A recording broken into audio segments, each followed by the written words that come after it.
Hi, my name is Salma and I'm one of the piano directors at the Treble Clef project.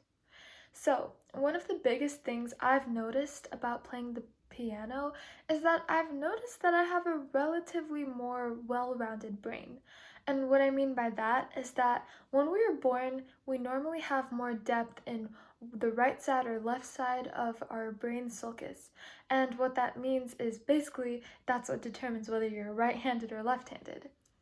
But when you've been playing the piano, you're actually exercising this region of the brain, and it has scientifically been shown that people who play piano have a more symmetrical brain sulcus.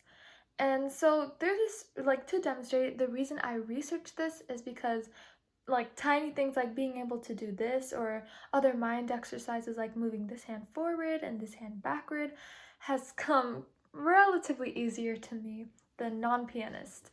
And so that intrigued me.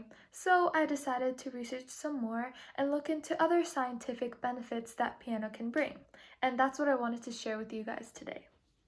Number 1.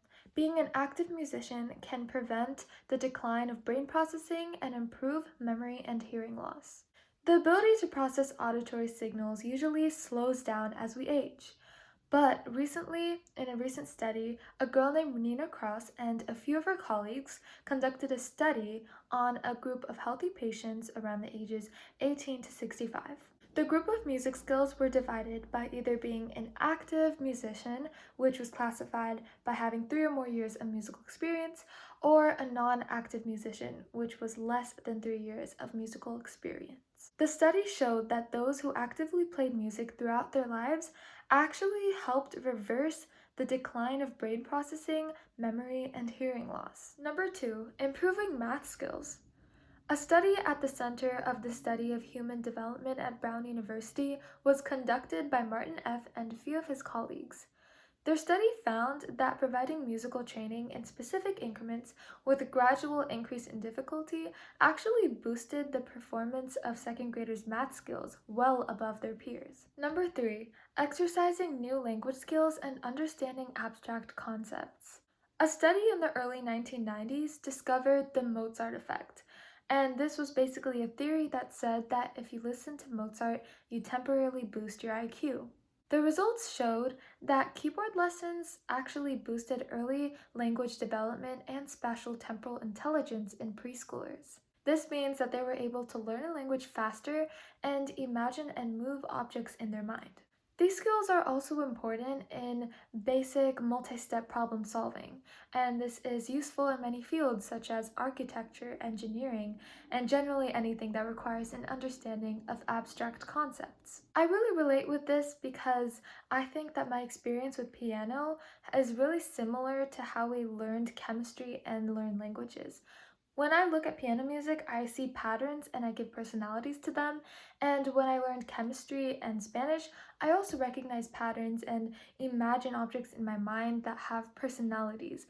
And I think that has a lot to do with my piano experience. Number 4, improving reading comprehension.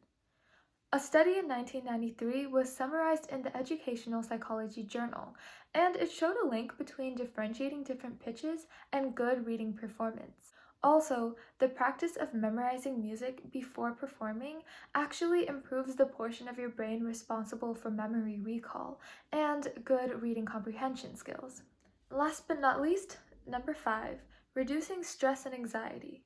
A group of researchers from Japan were investigating whether art or music activities had an effect on the level of cortisol levels, which is the stress hormone in our bodies, and anxiety.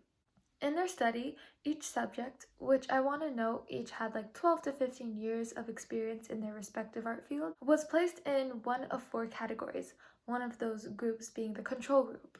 The results showed that piano playing was the most effective in reducing cortisol levels and anxiety. The other art activities did show a decrease in cortisol levels, but the study shows that piano was the most effective out of the other 2 activities, which was molding clay and calligraphy. Those were just 5 benefits that I could find of how piano scientifically benefits you. But there's so much more, and just personally speaking, playing the piano and any instrument in general is such a nice stress relieving activity, and it's such a nice creativity outlet to just express yourself. So I really recommend anyone to play any instrument or get involved in some art or music because I highly recommend it.